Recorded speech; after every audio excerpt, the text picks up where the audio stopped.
Is comparison killing your passion? The issue of comparing ourselves to others is a timeless one. Comparison takes us out of the present, makes us second guess our convictions and decisions, and it attacks our authenticity. Ultimately, comparison poses a major threat to our passion, which is that energy within us that propels us toward our dreams and impact in this world.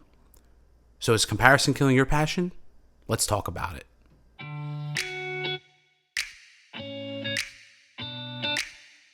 Welcome back to the Passion with Purpose show, where each week I empower you to live and lead with passion that is fireproof.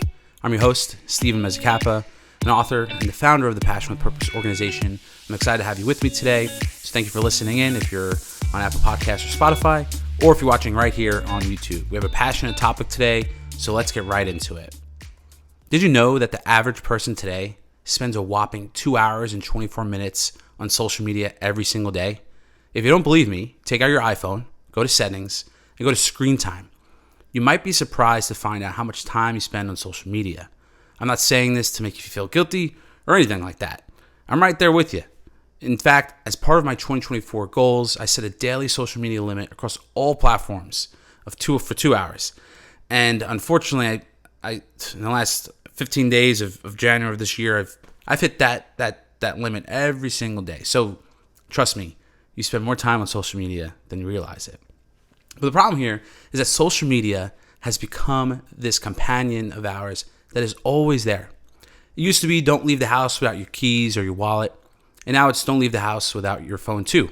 And along with that, social media. This poses a problem, an incredible threat to our passion, because social media has fundamentally changed in its use in the last 5 years. I'm a millennial, and I've had the quote-unquote pleasure of growing up as social media was born and as it's evolved to where it is today. Back in the day, social media was a great way to chat and connect with your friends from school in a fun and unique way. Remember those MySpace pages? Those were the best. But social media wasn't what it is today, which is a black hole universe of ideal opportunities, ideas, and social status. There is some good to social media, so don't get me wrong. But when was the last time you took personal inventory to be self-aware and evaluate how you use social media? Is it to pass time and aimlessly scroll? Or is it constructive to learn something new or find some inspiration? If we're being honest, more often than not, our use of social media is passive consumption when we are bored. This lack of intentional use of social media exposes us to the dark side of social media, comparison.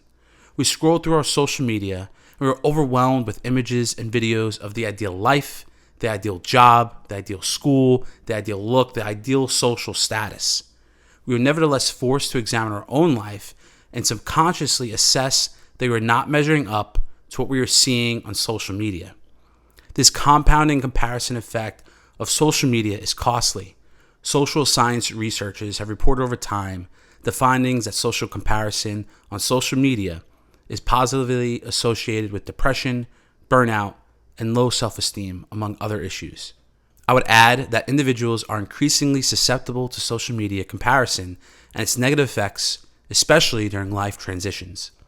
Transitions like high school to college, and all throughout college, because let's be real, there is a lot of change that happens week by week, semester by semester, and year by year throughout college. And especially the major transition from college to career as a young professional, and all of the transitions that will continue to happen in your life. When we are in a season of transition, we are more prone to social media comparison for several reasons. First, we may feel overwhelmed and seek an escape from the mental stresses of transition and thus consume social media. Second, we may feel uncertain about how we are progressing and measure our progress by looking at the progress of others online who are going through a season of transition that is similar to ours. I definitely do not recommend this one, but we'll come back. Third, we may attempt to fill a need for community artificially through social media, and in most cases, social media is not fulfilling that deep need for community that we are earnestly seeking. So in summary, during seasons of life transitions, we are ultimately vulnerable and may attempt to utilize social media to de-stress when we're overwhelmed, to get affirmation when we are uncertain, and to get community when we feel alone in our struggles. The problem is that social media doesn't solve these problems. It accelerates these problems, and it exposes us to unnecessary social media comparison. When it comes to living with passion, Like fire requires oxygen, heat, and fuel to burn, so too does our passion require rest, affirmation, and community to burn brightly, lighting the path of life's journey. There is no escaping the complexity, uncertainty, and pain of life. There's only one path to overcoming adversity, and that's going right through it, not around it. Measuring your status or state of life to another's is a recipe for disaster, and it can burn out your passion. You need to get to a place of fortitude and confidence with who you are and where you are. That person you're comparing yourself to on social media is running a whole other race and living a whole other life you know nothing about. There is no reason to compare. We've all heard that social media is a highlight reel, but take this thought further. Some people only post a couple posts a month, and let's say these posts cover a couple of hours of that individual's life in that 1 month span. In a month, there are 744 hours. And so are you really going to compare your 744 hours of life to just 2 hours of another person's life on social media? That is less than 1/3 of 1% of life. I'm not trying to be hard on you here. Trust me, if anyone needs to listen to this advice, it's definitely me. But we need to stop comparing ourselves to others. It is killing our passion for life, and worse, it's suffocating our most authentic self. So how do we overcome comparison? Let's get a little deeper into this. Comparison gives rise to lies within our mind. This is where the need for truth comes in. It is inevitable to have thoughts of comparison each day.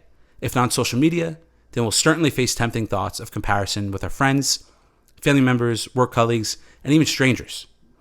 It's okay when we engage a temptation of comparison, but what we do with this tempting thought is what matters. We need to engage this quote-unquote battle with truth. So if you face a thought of, I don't have enough because this person on social media has more than me, you need to stop, take mental inventory of all the good blessings you have in your life. Or if you face another thought of, quote, I'm falling behind in my career because someone my age just got another promotion, stop. Be happy for that person, even congratulate them, and then worry about your life and run your race. We need to fight these lies with the truth of reality, because social media is not a reality. It's this world that's made up, in some instances, fictitious. So you need to come back to reality and see and know what's going on in your life. If I'm running a marathon, why would I compare myself to an individual that's in a NASCAR race? Look, I know how difficult this can be. I'm about to turn 30 years old in a few months, and I always thought I would be a little further in my career than I am right now. But mindsets like these set us up for disappointment and rob us of living in the present. And that's what life is all about, maximizing the purpose of the present moment. Don't let life pass you by wishing where you were instead of where you are today. Today matters. This moment right now, you can't get it back. Live in the moment, be present, and don't waste the gift of now by comparing yourself to others. Your passion needs the real and authentic you, and the world needs your passion. Your calling requires it. The comparisons we make in life undermine our calling by attacking our authenticity in an attempt to kill our passion, which is that energy inside of us propelling us toward our divine impacts in this world. If you want to learn more about how you can combat comparison in your life, then go to www.passionwithpurpose.org/FOMO to download my free social media detox plan and complete an assessment to see if and how social media comparison may be affecting your passion. So get after it, keep your passion fireproof, and don't forget, you are the captain of your soul.